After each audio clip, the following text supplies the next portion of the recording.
le dimanche passé, je reviens un peu, je disais que Israël, après sa sortie de l'Égypte, Amen, et ils arrivent quelque part, les gens qui étaient derrière, puisque Moïse et des gens forts étaient devant, des personnes qui restaient, qui traînaient un peu derrière, et qu'est-ce que Amalek a fait?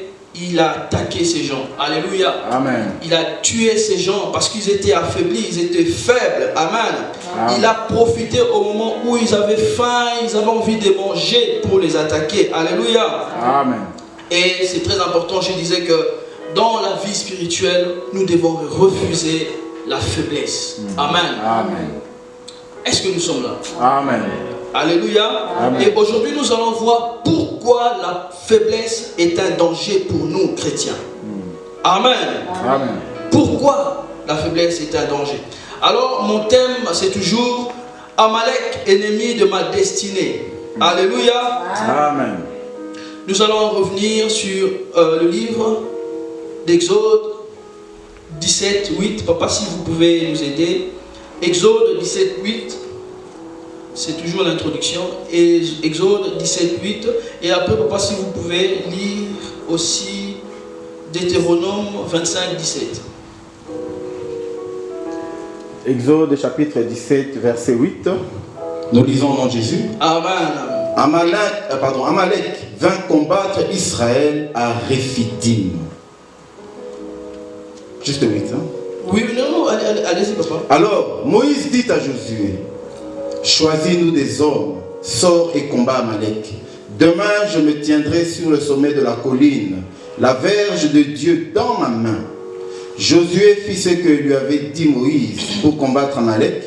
Et Moïse, Aaron et Hur montèrent au sommet de la colline. Amen. Lorsque Moïse éleva sa main, Israël était plus fort. Et lorsqu'il baissa sa main, Amalek était le plus fort. C'est bon, papa. On peut lire Deutéronome, merci, 25, 17, s'il vous plaît. Deutéronome chapitre 25, verset 17. Nous lisons, « Souviens-toi de ce que fit Amalek pendant la route, lors de votre sortie d'Égypte. Comment il te rencontra dans le chemin, et sans aucune crainte de Dieu, tomba sur toi par derrière, sur tous ceux qui se traînaient les derniers, pendant que tu étais las et épuisé toi-même.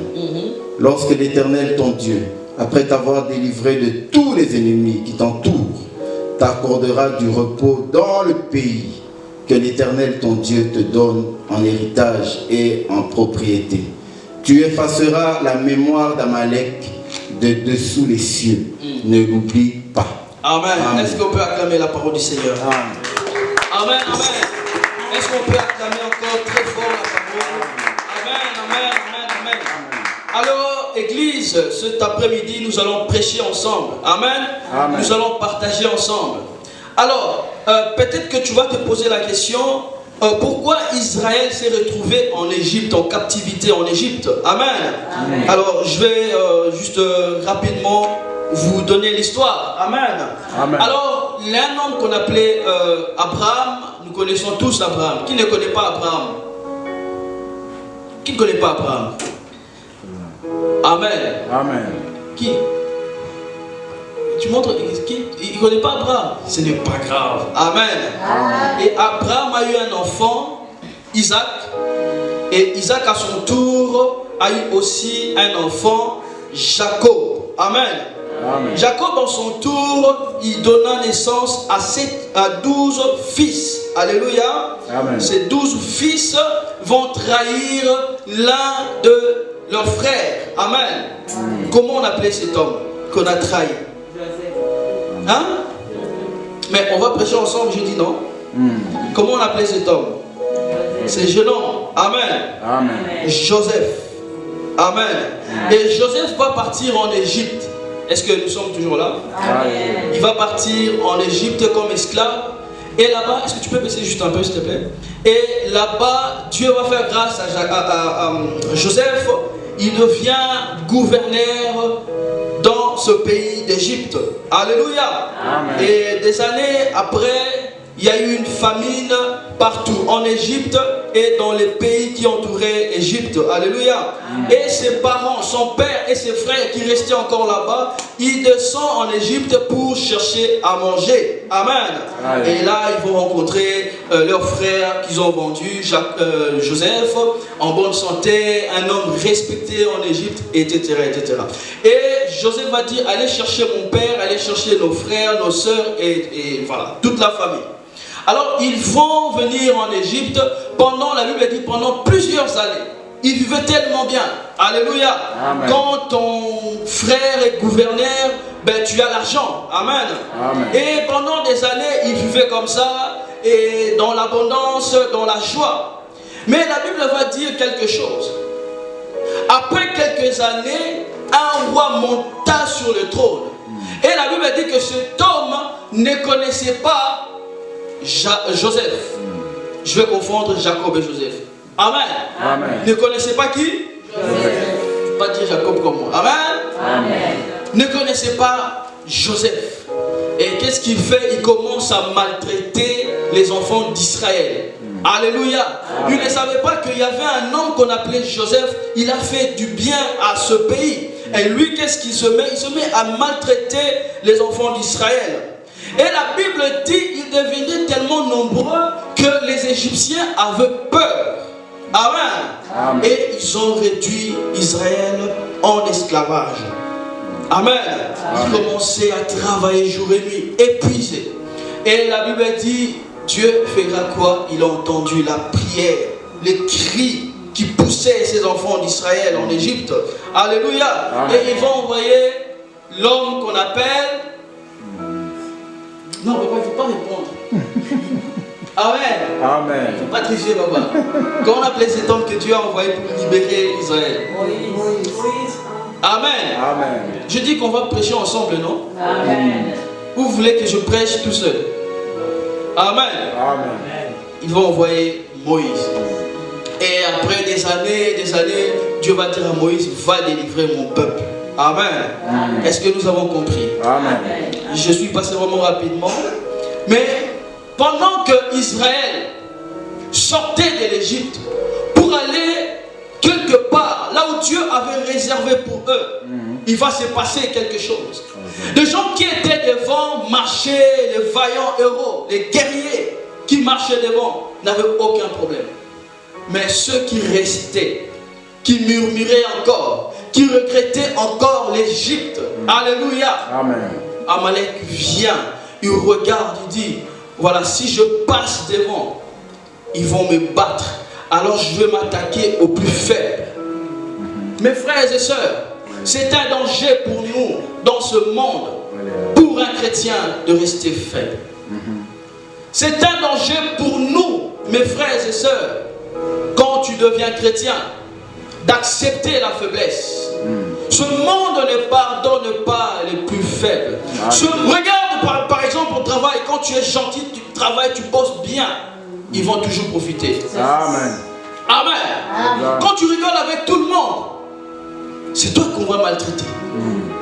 Mais des gens forts qui s'imposent, on a peur. Alléluia. Amen. Le monde n'accepte pas le faible. C'est la même chose, papa, lorsqu'on devient chrétien. Alléluia. Quand je dis chrétien, vous allez comprendre. Il y a de vrais et de chrétiens comme ça. Alléluia. Amen. Amen. Amen. On est là? Amen. Le monde n'accepte pas les faibles. Et Amalek vient attaquer Israël par derrière. Des gens qui murmuraient, qui traînaient. Alléluia. Et comme je disais la fois passée que Amalek est un esprit. Amalek, c'est l'esprit qui t'empêche. Lorsqu'il voit que tu cours vers le but, lorsqu'il voit que tu cours pour réaliser les promesses de Dieu sur toi, Amalek se lève, il regarde, il dit, la nuit il se réveille à minuit pour prier. Si j'arrive à minuit, je ne l'aurai pas. Alors qu'est-ce que je ferai? J'attends. Lorsque quelqu'un parlera seulement mal, il va s'énerver et j'aurai une opportunité pour l'attaquer. Amen. Amalek, pendant que tu es vrai chrétien, que tu es constant dans la prière, dans le jeûne, dans la méditation de la parole de Dieu, il a peur de t'attaquer. Il attend seulement le moment où tu es plus faible. C'est le temps où il profite pour t'attaquer. Amalek ne viendra jamais t'attaquer par devant parce que tu es plus fort. Vous savez, la personne qui marche devant les chrétiens, c'est Dieu. Dieu n'est pas derrière, il est devant. Alors Amalek, s'il veut t'attaquer, il va rencontrer Dieu sur ton chemin. Alors qu'est-ce qu'il fait? Il contourne pour t'attaquer par derrière. Car c'est par derrière qu'il y a des défauts. Alléluia. C'est pourquoi Dieu disait en Ésaïe, il dit, moi je ne suis pas impuissant pour agir, mais ce sont vos fautes qui me rendent comment? Impuissant. J'ai l'impression que vous me suivez. Alléluia. Alléluia. Alléluia. Amen. Moi, maman, papa, je peux tendre ma main ici. Alléluia. Ça, c'est Dieu qui parle. Et il y a des miracles. Mais la chose qui rend ma main incapable d'opérer dans le surnaturel, ce sont vos fautes. Amen. Alors le diable maîtrise la parole de Dieu plus que les chrétiens. Donc s'il vient devant, il rencontre Dieu. Alléluia. Il contourne, il t'attaque là où tu es le plus faible. Alléluia. Alléluia. Là où il y a la faiblesse, il t'attaque. Mes frères, mes soeurs, quelle est ta faiblesse? Alléluia. Amen. Quelle est ta faiblesse? Amen. Amen. Toi tu penses, oui, moi je connais ma faiblesse, c'est ça, mais ma femme ne connaît pas, mon mari ne connaît pas, mes amis ne connaissent pas. Non, le diable, il connaît c'est quoi ta Amen. faiblesse. Amen. Amen. Alléluia. Si la faiblesse, c'est les femmes, ne t'inquiète pas. Le diable ne viendra pas avec la parole de Dieu. Il va t'attaquer par les femmes. Il va utiliser les femmes. Parce que pour lui, ta faiblesse, ce sont des femmes. Alors le diable utilisera qui? Les femmes. Amen. Alléluia. Amen. Si ta faiblesse, c'est la boisson, ne t'inquiète pas. Le diable ne viendra pas avec la semoule et, je ne sais pas, la viande. Quelle viande? Les mipandi. Non. Parce qu'il dit que tu n'aimes pas la semoule, toi tu manges plutôt le riz avec le pondou et tout ça. Il ne t'aura pas. Alors pour que le diable t'attaque et te détruise, il va attaquer le point le plus faible. Alléluia. Amen. Et peut-être c'est l'alcool. Alors le diable, qu'est-ce qu'il fera? Il va tout faire pour organiser toujours des soirées. Toi tu penses que tu es entouré des gens qui aiment la vie. Quand tu es avec eux, tu te sens à l'aise. Mais non, le diable est capable de réunir le monde entier pour t'attaquer toi seulement. Comme Dieu est capable de ressusciter Jésus, un seul homme pour sauver toute l'humanité, le diable est capable de réunir le monde entier pour te détruire toi seulement. Alléluia. Bien-aimé dans le Seigneur, le diable ne supporte pas les forts. Quand tu es fort, le diable t'attaquera toujours. Il choisira toujours un point où tu es plus faible et il va en profiter. Alléluia. C'est peut-être ma femme, c'est peut-être mon mari, c'est peut-être à l'école, c'est peut-être au travail. Il va choisir un truc. C'est pourquoi, mes frères et sœurs, ne négligeons pas lorsque Dieu nous rappelle. Tu vois, quand tu connais ton point faible, ne dis pas, ah Dieu, j'ai une faiblesse. Et tu t'arrêtes là. Non. Le danger, c'est que Dieu t'ouvre les yeux pour que tu comprennes les points où tu es faible. C'est pour que tu travailles. Alléluia. Parce que Dieu sait que le diable passera là pour te détruire.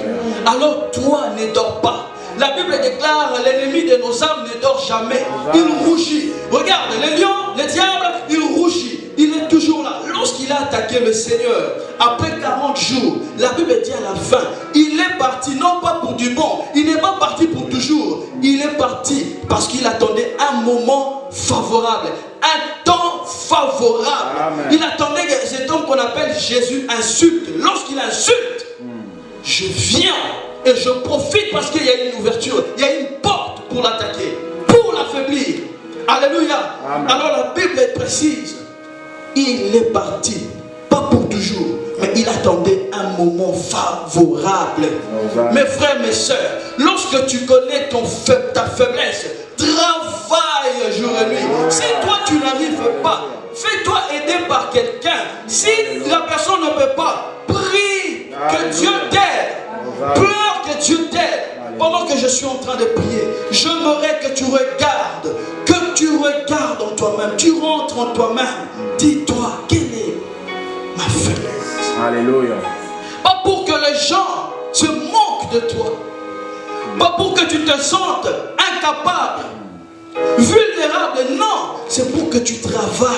Amen. Que tu deviennes fort. Alléluia. Alléluia. Amen. Amen. Amen. Que cette prédication ne soit pas une prédication yoga qui la semaine passée. Et tu vas oublier. Non.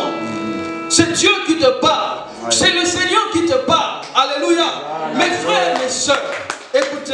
Alléluia. Les hommes disent, ah, Dieu est tellement méchant au point où il va envoyer certaines personnes en enfer. Non, Dieu n'envoie pas les gens en enfer. C'est le diable qui nous envoie en enfer. Alléluia. Je vais vous dire. Alléluia. Lorsque les gens disent, mais Dieu, s'il il est bon, pourquoi il va envoyer des gens, un tel en enfer? Ce n'est pas Dieu. Pendant que je suis en train de prêcher, c'est Dieu, n'est-ce pas, qui te dit? C'est Dieu qui dit, je sais que tu n'es pas, je ne t'attends pas que tu sois fort pour que je t'appelle. Non. Comme tu es, tel que tu es. Alléluia. Mais tous les jours, moi, Dieu, je te montre. Alléluia. Regarde ici, tu dois faire attention.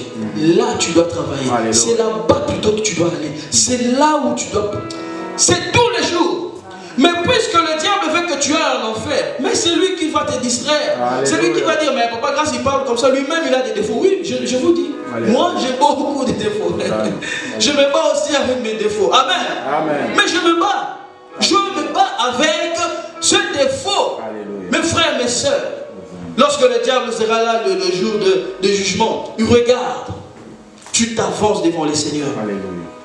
Et c'est lui qui va venir te dire à Dieu, regarde, il avait ça, toi tu avais dit ça, il a fait ça, il a fait ça. Mais non, il ne dira pas que c'est moi, je l'ai poussé à faire ça. Non, non, non, non, non. Alléluia. Mes frères et mes soeurs, quand tu connais un point faible, lorsque tu connais le point faible de ta vie, là où tu es le plus vulnérable, ne restez pas les bras croisés. Travaille, pleure devant Dieu. Comme papa disait tout à l'heure, des gens au Congo étaient capables de danser. Alléluia. Amen. Ils prenaient des chaises, ils criaient des joies, ils déchiraient les vêtements, ils venaient s'aimer. Alléluia. Amen. De la même manière, des gens sont de plus en plus incapables de pleurer devant le Seigneur. Amen. Alléluia. Amen. Frères et sœurs, il y a des choses que moi je ne peux pas faire, que Dieu seul peut faire. Alléluia. Des choses, même si tu viens, tu dis, papa, mon problème, papa, mon problème c'est ça, aide-moi. Lui, il va te conseiller sur base de la parole de Dieu. Peut-être qu'il va prier pour toi, mais lui ne changera pas ta situation. La personne qui change la situation, c'est Dieu. Alors quand tu es là, plus faible, les gens se moquent de toi, ou tu regardes ta vie, tu dis, mais je suis chrétien, mais je ne peux pas être comme ça. Mais si je vais là-bas, ils vont se moquer de moi. Si je vais là-bas, ils vont me donner encore le conseil que non, il faut laisser, tu sais, Dieu et tout ça. Mais ça ne va pas m'aider. Alors, frères et sœurs, ne regardez pas devant. Regarde là-bas. Pleure devant le Seigneur. Je dis pleure devant Dieu. Pleure, dis Seigneur, ce problème. Moi, je n'arriverai pas. Le diable il veut me détruire. Moi, je n'arriverai pas. Toi, aide-moi. Toi, aide-moi. Toi, aide-moi. Alléluia. Et le Seigneur, je vous dis, Dieu répond aux prières. Alléluia. Dieu exauce la prière. Le Seigneur te répondra. Amen. Amen. Amen. Amen. Est-ce qu'on peut acclamer pour le Seigneur?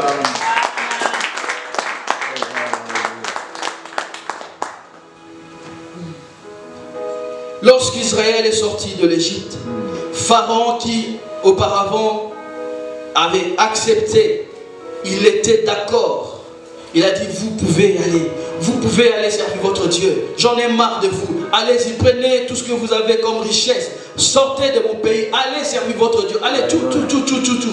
Le même Pharaon, quelques heures après, il dit, mais tiens, mes esclaves, qui vont faire à manger pour moi, qui vont faire des frites pour moi, ils sont partis où? Allez reprendre ces gens. Mes frères, mes soeurs, lorsque Dieu nous délivre, le diable s'élève pour nous reprendre encore. Lorsque Dieu nous délivre, le diable fait tout pour nous reprendre. Alléluia. C'est pourquoi on voit certaines personnes, on prie pour toi aujourd'hui, tu tombes, on chasse les démons. Et la semaine prochaine, le pasteur va prier pour le même démon, et tu vois la même personne tomber. le jour-là, il était délivré. Mais en sortant ici, le diable a eu son point fort allié, plus faible. Pas, et tu tombes dans la piège, Johanna. Et le diable, qu'est-ce qu'il fait? Il vient, il profite, il va rentrer. Alléluia. Quand ils vont prier la semaine prochaine, tu tomberas encore. Tu seras encore dans le même problème. Alléluia. Tu te trouveras encore dans les mêmes situations et les mêmes conditions. Parce que quand les pharaons ont accepté qu'ils aillent servir le Seigneur, là ils se rendent compte. Ils disent, mais non, je ne peux pas laisser ces gens sur moi comme ça. Allez, il faut les reprendre. Heureusement pour eux, Dieu a séparé la mer. Alléluia. Et les Égyptiens sont morts aujourd'hui. Alléluia. Amen. Ils ont été anéantis par le Seigneur lui-même. Mais regardez, après ça, le diable regarde et dit, bon, ils sont quand même partis, hein. Ils sont quand même partis. Mais regarde un peu mes frères et mes sœurs. Quand ils partaient, ils avaient l'objectif. Ils avaient un objectif. Ils allaient quelque part. Ils ont quitté un point pour un autre. Ils allaient quelque part. Ils avaient l'objectif. Moïse savait que je conduis ce peuple à sa destinée. Alors il partait. Quand le diable a échoué, il ne s'est pas croisé les bras, papa. Il a utilisé Amalek. Alléluia. L'objectif d'Amalek était d'exterminer totalement les Israélites. Est-ce que nous sommes là? Amen. Est-ce qu'on me suit? Hosanna. Son objectif c'était d'exterminer parce qu'il avait échoué. Mais là, il ne va pas croiser les bras. Il veut encore. Mais regardez, Moïse avait prié comme maman a dit. Amen. Amen. Ils ont vaincu Amalek. Mais pourquoi, quand on lit Deutéronome, Moïse rappelle aux Israélites, il faut les exterminer. Mais comment est-ce qu'il a dit? Est-ce que quelqu'un a compris? Amen. Ah, j'ai l'impression que tu n'as pas compris. Amen. La personne que tu as vaincue hier, pourquoi vous revaincrez encore aujourd'hui? Parce qu'il a changé de forme. Alléluia. Alléluia. Il a changé de forme. Donc Moïse indirectement il disait, mais ok, ce jour-là on a vaincu, mais faites attention, Amalek. Mais puisqu'ils ont, oh mon Dieu, puisqu'ils n'ont pas fait attention, regardez comment ils ont tombé dans l'idolâtrie après. Alléluia. Moïse est un homme spirituel. Lorsqu'il parle comme Jésus, il parle de levain. Les pharisiens et ses disciples pensent qu'il parle du pain. Non, lui il parle de l'orgueil. Et de la même manière, lorsque Moïse parle d'Amalek, il ne dit pas des gens qu'on a déjà vaincus. Il dit il faut faire attention parce qu'il changera des stratégies. Il va vous emmener seulement là où vous êtes plus faible. Et comme le diable avait compris, ils avaient un problème d'idolâtrie. Avant même d'arriver à Canaan, ils sont tombés dans l'idolâtrie. Alléluia. Et là, Dieu s'est énervé tellement, il a décimé 3000 personnes le même jour. Alléluia. La colère de Dieu était tellement forte. Il a tué 3000 personnes. Mes frères et mes sœurs, si tu combats le diable aujourd'hui, attends-toi que demain, il reviendra. Si aujourd'hui il venait comme un lion, demain il va changer d'apparence. Il ne viendra plus comme un lion. Il peut venir maintenant comme un, je ne sais pas, un chat. Comment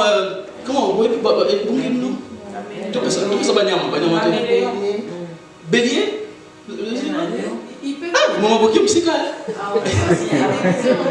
Il se déguise en agneau comme un monstre.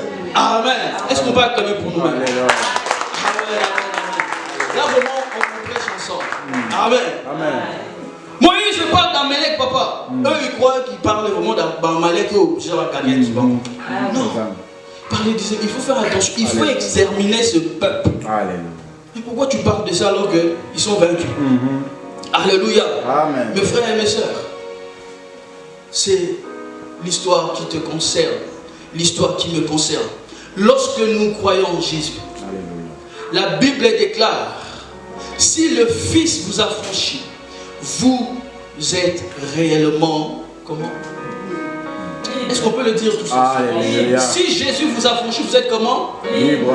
Mais il ne dit pas vous êtes libre, il dit réellement libre. Mais pourquoi il va dire réellement libre? il y a des fausses libertés. Alléluia. Et c'est ce que le diable, si quelqu'un comprend cette parole, Amen. sa vie changera.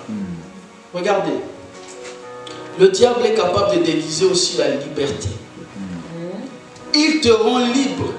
Tu crois que tu es libre, mais en réalité tu ne l'es pas. Tu n'es pas libre. Regarde, Jésus va dire réellement libre. Quand vous prenez une chèvre, vous mettez une corde sur son cou, vous laissez la chèvre quelque part, vous mettez le pondou, les feuilles, je ne sais pas, l'herbe quelque part, la chèvre va aller manger. Elle va tourner, elle va manger. Dans sa tête, elle croit qu'elle est libre. Quand est-ce que la réalité vient rattraper maintenant? C'est quand elle a envie d'aller plus loin pour manger l'herbe qu'elle voit là-bas. Quand elle va, Voilà. elle n'arrive pas à aller loin. Amen. Et c'est là qu'elle se rend compte qu'elle n'était pas libre.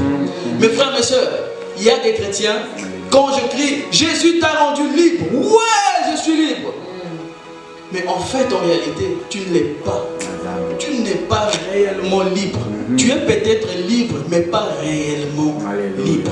La seule personne qui est capable de te rendre réellement libre, c'est le Fils de Dieu. C'est Jésus qui est capable de te rendre réellement libre.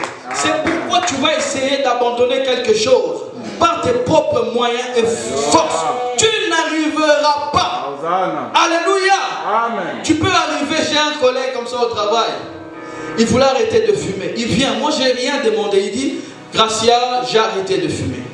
J'ai dit, mais bravo. Qu'as-tu fait pour arrêter?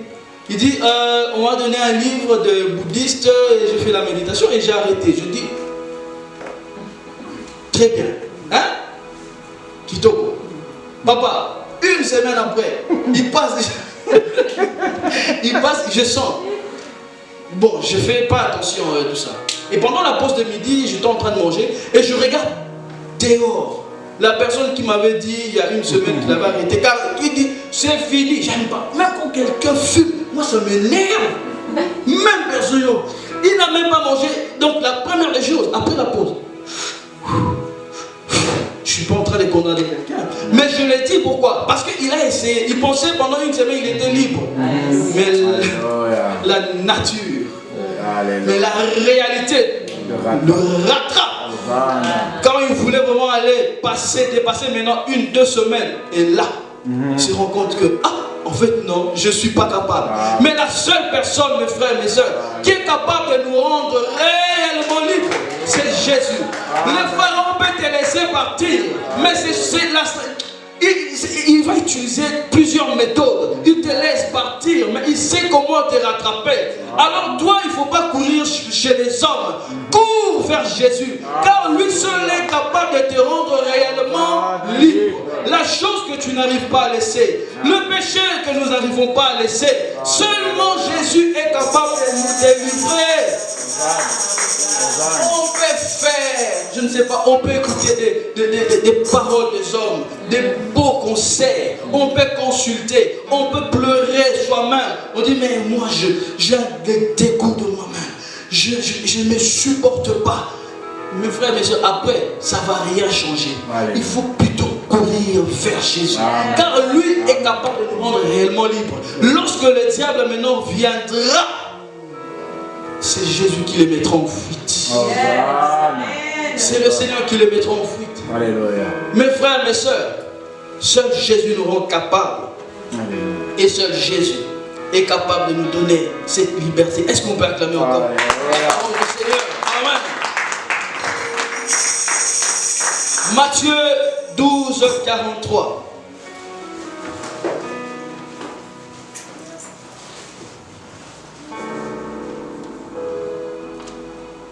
Papa, est-ce qu'on peut lire, s'il vous plaît, Matthieu 12, 43.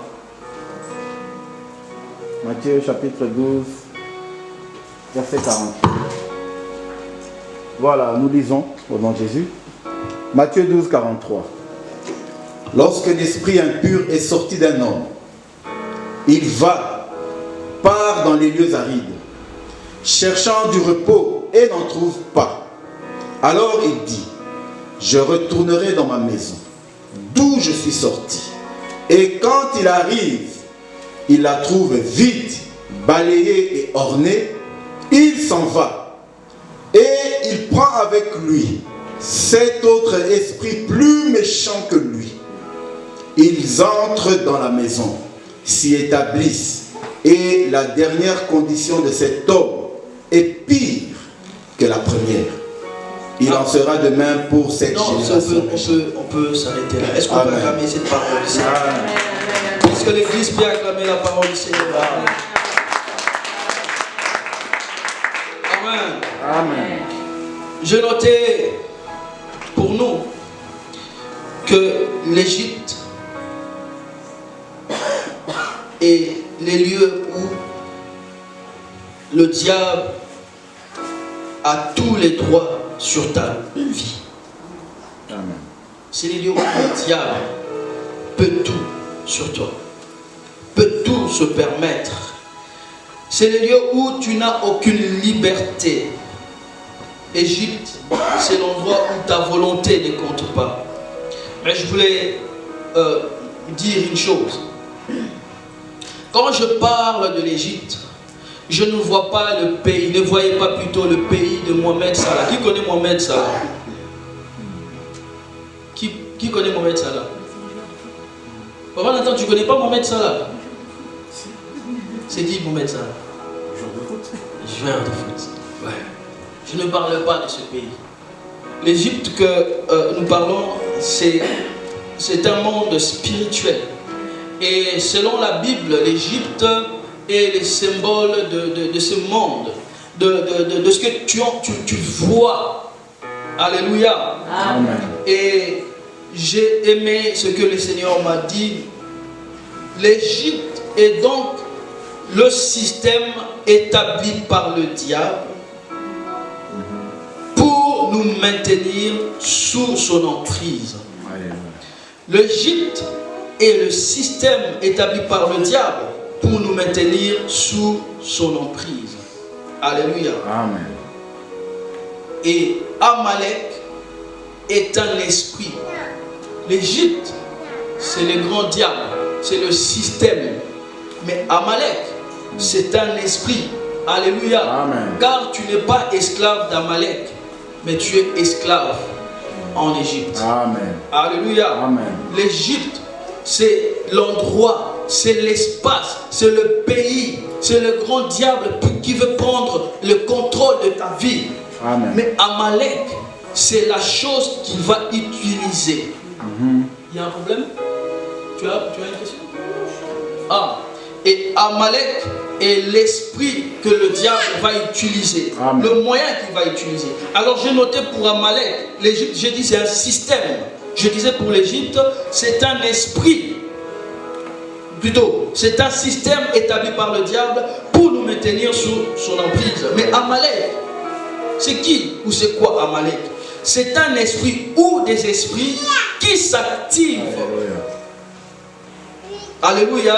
Amen. Seulement si tu prends la décision de suivre pleinement Jésus.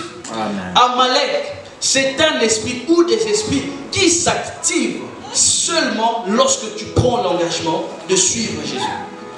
Tant que tu ne prends pas l'engagement, parce que accepter et vivre dans la vie chrétienne est une décision d'abord.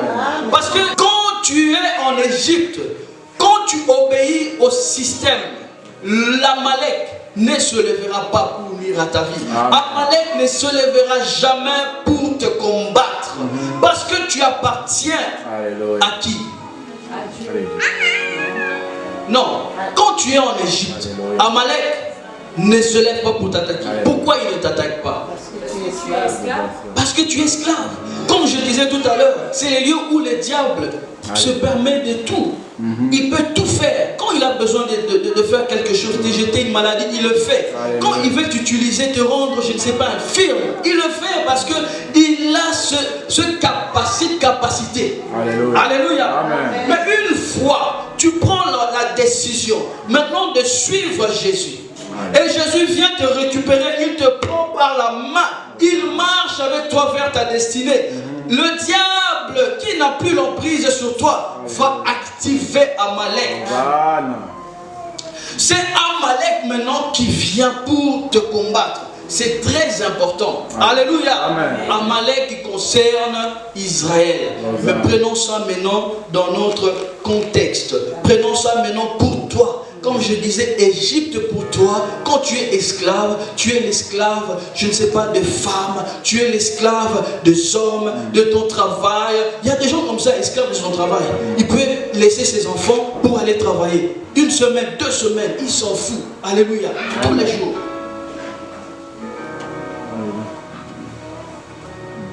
Amen. Amen. Ça, c'est le système. Alléluia. C'est l'Égypte. Amen. Amen. Est-ce qu'on est là? Amen. Ne soyons pas distraits parce que je vais m'arrêter tout à l'heure pour que vous posiez aussi des questions. Amen. L'Égypte, le système, la chose que tu n'arrives pas à abandonner. Amen. Alléluia. Amen. Le péché que tu n'arrives pas à abandonner, à laisser. Alléluia. La vie là qui ne plaît pas à Dieu. Tu le sais toi-même que cette vie, Dieu est ma vie. Dieu n'aime pas ma manière de vivre. Il m'aime moi, mais pas ma manière de vivre. C'est ça la différence. Amen. Dieu aime les pécheurs. Dieu aime tout le monde. Quand tu es pécheur, Dieu t'aime, mais Dieu n'acceptera jamais le péché. Alléluia. Amen. Alléluia. Parce Amen. que le péché n'est pas ta nature. C'est pourquoi je disais l'emprise. En Égypte, tu es sous l'emprise de quelque chose. Alléluia. Amen. Mais une fois que tu prends la décision, c'est d'abord une décision. Tu prends seulement cette décision. Et Jésus te prend par la main. Il veut marcher avec toi vers ta destinée. Alors le diable va activer Amalek. Et Amalek, ce sont des esprits. C'est un esprit ou des esprits qui s'activent seulement quand tu prends la décision, la résolution de suivre pleinement Jésus-Christ. Et l'objectif d'Amalek, c'est de t'anéantir. Que tu n'atteignes pas la promesse de Dieu. Alléluia. C'est ça. Quand la Bible dit, le Fils vous a franchi, vous êtes réellement libre. C'est une vie et une promesse. Quand la chose ne fonctionne pas, tu dis, mais non, je suis libre, je suis libre, je suis libre. Mais le diable veut t'empêcher de croire à cette parole. Alléluia. De croire à cette parole, de dire, non, toi tu n'arriveras pas. Pendant que le pasteur prêche, c'est pour les autres. Toi, non. Parce que toi là, ton problème, ton cas est tellement différent et difficile. Dieu ne peut pas changer. Il est menteur. Je dis à quelqu'un, si le diable te parle maintenant, il est menteur. Il ne faut pas croire à l'ennemi. Il ne faut pas croire à l'ennemi. Jésus, quand il dit tu es libre, tu es réellement libre. Il ne te mentira jamais. Rien n'est impossible à lui. Il peut tout. Il est capable de tout. La Bible l'appelle omniscient, omnipotent, omniprésent. Alléluia. Amen. Dieu peut tout. Dieu est capable de tout. Sauf rien. Je vais avancer pour finir. Amen. Amen. Alors quand la Bible parle, c'est là où je vais finir. La Bible parle maintenant de l'esprit qui est sorti. Amen. Écoutez-moi. Et la Bible, disons, Jésus va donner l'exemple. Ma soeur Nala, tu déranges? Quand la Bible parle de la maison. Amen. Amen. Jésus aimait parler souvent par des paraboles. Alléluia. La Bible, Jésus parle d'une maison. Il dit un esprit méchant est sorti d'une maison. Alléluia. Quelqu'un, en d'autres termes, est délivré. Papa a imposé les mains pour toi et tu es délivré. Vraiment, réellement libéré. Mais le diable, maintenant regarde ce que Jésus dit. Écoutez-moi s'il vous plaît. Le diable, qu'est-ce qu'il fait? Il vient, parce qu'il ne part jamais, hein. Retenez, hein. Il ne part jamais, il rôde toujours, il attend le moment favorable. Il était parti. Toi, tu vois maintenant. Quelqu'un d'intelligent, quand tu es délivré de quelque chose, tu dois maintenant t'imposer des disciplines. Si c'est les femmes, évite maintenant là où tu fréquentais. Si c'est quelque chose, tu évites, tu commences à éviter. Il ne faut pas aller, tu dis, mais non, le Seigneur m'a délivré, mais non, non, tu vas tomber. Parce que le diable, il fera toujours comme ça. Il part, il regarde. C'est pourquoi Jésus dit, quand cette maison est vide, le diable regarde. Ah, il m'a chassé pour ne rien mettre. Ok. il va chercher les esprits les plus puissants et méchants. Maintenant, il vient. Alors toi, tu me poses la question. Mais moi, je ne sais pas. Moi, on m'a chassé. Ils ont chassé des démons dans mon corps et tout ça, ils sont partis. Mais que dois-je faire? Amen. Il faut remplacer le vide par le Saint-Esprit. Alléluia. Il faut remplacer le vide par le Saint-Esprit. Il y a un homme de Dieu que j'aime. Il a dit, l'homme a quelque chose en lui, a la forme de Dieu. Quelque chose qui ressemble à Dieu, avec une tête, peut-être avec des mains. Je ne sais pas comment Dieu est, hein, parce que personne n'a vu Dieu. Mais quelque chose qui ressemble vraiment à la parole du Seigneur lui-même, que Dieu seul peut remplir. Amen. Ce que tu dois mettre dans ta maison, c'est cela. Alléluia. La forme de Dieu. Quand le diable viendra maintenant pour regarder la maison, il regarde, la maison est toujours occupée. Il regarde, la maison toujours occupée. Il regarde, la maison toujours occupée. Même s'il va chercher les esprits plus puissants, mais lorsqu'ils vont revenir, mais par où on va entrer? Parce que la maison, les propriétaires sont là. Amen. Amen. Présents. C'est pourquoi, papa, nous pouvons prêcher ici. Quelqu'un vient, tombe. J'abandonne telle chose. Je laisse telle chose. J'étais sorcier. Je laisse ça. Je laisse ça. Après, quand tu pars à la maison, si tu n'appelles pas Jésus en toi, ils vont revenir, mais plus fort. Si ta sorcellerie restait à la maison, tu vas nous montrer ça maintenant à l'église. Tu vas nous bouffer. Tu vas nous bouffer là-bas, ou tu bouffes quelqu'un, tu bouffes. Parce que les esprits méchants viennent maintenant habiter où? En toi. Ça, c'est pour rigoler. Hein? À l'église, le diable ne peut rien.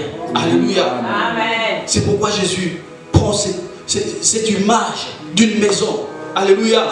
Quand le diable vient, il regarde la maison vide. Amen. Il va chercher d'autres esprits méchants. Alléluia. Amen. Alors, mes frères et mes sœurs, pendant qu'on était en train de prier, quelque chose que je n'avais pas noté, mais je dois le dire, sinon le Seigneur va pas être content. À un moment donné, j'ai eu seulement ces versets que je ne connaissais pas vraiment. Enfin, je connais le verset, mais je n'avais pas prévu. C'est 2 Pierre 2, à partir du verset 19. Après, je vais m'arrêter là. Je vais donner les clés pour vaincre Amalek. Je vais le citer seulement. Après, on va arrêter, parce que ça fait déjà 44 minutes. 2 Pierre chapitre 2, à partir du verset 19. Est-ce qu'on peut le lire? Moi, je vais lire dans cette version Parole de vie. Écoutez, hein, vous pouvez suivre aussi la version Louis II ou autre. La Bible dit, écoutez, chez moi la Bible dit, c'est juste une partie qui nous concerne, ils leur promettent la liberté. Pourtant, eux-mêmes sont esclaves des désirs qui les détruisent. Écoutez, ça maintenant c'est ça que Dieu m'a dit. En effet, quand une chose nous domine, nous sommes ses esclaves. Amen. Je répète. En effet, quand une chose nous domine, nous sommes ses esclaves. Alléluia. C'est tellement puissant. Moi je pensais que tout à l'heure, esclave, il y a Mindele. Hein? Nous on pensait seulement comme ça, non? C'est ça. Les Mindele, papa. Ton téléphone peut devenir ton maître. C'est pourquoi moi je vais dire, mais toi tu vas dire aux autres, toi aussi, hein, ton téléphone, hein, oui. Ton téléphone, je cite seulement le téléphone, peut devenir ton maître. C'est-à-dire quand tu n'as pas ce téléphone, c'est comme si ta vie est coupée, comme si tu ne vis plus. Il faut que tu aies ton téléphone entre tes mains pour te sentir vivant. Ça peut être quelqu'un. Il faut seulement cette fille, il faut seulement cet homme. Si cette personne n'est pas dans ta vie, t'es foutu. Alléluia. Amen. Amen. Quand on permet quelque chose de nous dominer, cette chose devient automatiquement le maître de notre vie. Très important. Alors les clés pour vaincre Amalek, je le cite et on dit Amen, on pose des questions. Amen. Est-ce que vous m'avez compris? Amen. C'était trop difficile? Amen. Ou j'ai... C'était bien. Maman, quand vous dites trop bien, c'est juste parce qu'il n'y a rien. Parce que j'avais pas vraiment, c'était un peu supérieur. Aujourd'hui, c'est... Amen. Alors, notons clé pour vaincre Amalek. La délivrance est définitive seulement si notre vie ou notre maison est occupée par le Saint-Esprit. La délivrance est définitive. Définitive, je répète, seulement si ta vie, si la maison est occupée par le Saint-Esprit. Ça, c'est la première chose. Amen. Après la délivrance, tu ne peux pas remplacer l'esprit mauvais par quelque chose d'autre. Si ce n'est le Saint-Esprit. Est-ce que vous m'avez compris? Amen. Nabini. Ne peut pas remplacer le système Avec quelque chose d'autre. Amen. Après la délivrance, quand tu combats Amalek, n'oublie pas qu'il change de forme. Alors toi, tu dois remplacer ta délivrance par le Saint-Esprit. Le Saint-Esprit doit habiter. Tu dois désirer. Et ça, c'est un sujet qu'on peut partager plus tard. Mais le Saint-Esprit doit habiter en toi. Tu dois, Saint-Esprit, comme il a dit, et laissez-vous conduire par le Saint-Esprit. Et là, tu le sais que tes décisions sont influencées par le Saint-Esprit. Amen. Amen. Sinon, ouais, comme on dit au Congo, rien. La délivrance ne sera pas définitive. Deuxième chose, par une vie de sanctification. Si nous voulons vaincre Amalek, nous devons mener une vie de sanctification. Amen. Amen. Parce que dans le même verset de Jean, Jésus va dire en bas, disons plus haut, il parlait du péché. Il disait, nous sommes esclaves lorsque quelque chose nous domine. Mais le péché que tu n'arrives pas à laisser devient ton maître. Donc, si nous voulons être réellement libérés, vaincre définitivement cet esprit qui nous empêche, qu'on a appelé ici Amalek, nous devons mener une vie de sanctification, une vie de selon la parole du Seigneur. Et dernière chose, il y en a peut-être beaucoup. Moi, j'ai énuméré seulement 3 ou 4. Troisième, dernière chose, par une vie de prière, de méditation de la parole du Seigneur. Amen. Par une vie de prière. Par une vie de prière. Plusieurs fois on nous dit, il faut prier, je vais finir. Amen. Il faut prier, il faut prier, il faut prier, il faut prier, il faut prier. Il faut méditer, il faut méditer, il faut méditer. Ça devient un slogan. Il faut prier, oui. La clé pour vaincre, il faut méditer. Non. C'est vraiment ça. Alléluia. Allô? Hosanna. Amen, amen, amen, amen. Est-ce qu'on est là? Amen. La clé c'est quoi? 3 choses là. Est-ce que quelqu'un peut citer 3 choses? Au nom de Cita. Est-ce qu'on peut citer seulement ces 3 choses? Qu'est-ce que tu retiens de ces 3 clés que je viens de donner ici? L'Esprit de Dieu. L'Esprit de Dieu, habité par l'Esprit de Dieu. Merci, papa. Apôtre Nathan. Amen. Deuxième, une vie de sanctification. Et dernière chose, comment? Une vie de prière. Amen. Est-ce qu'on peut acclamer la parole du Seigneur? Amen. Amen. Longa Amalek a vu Nao. Alléluia. Alléluia. Domine sur l'Amalek de ta vie. Hosanna. Alléluia. Que le Seigneur nous bénisse.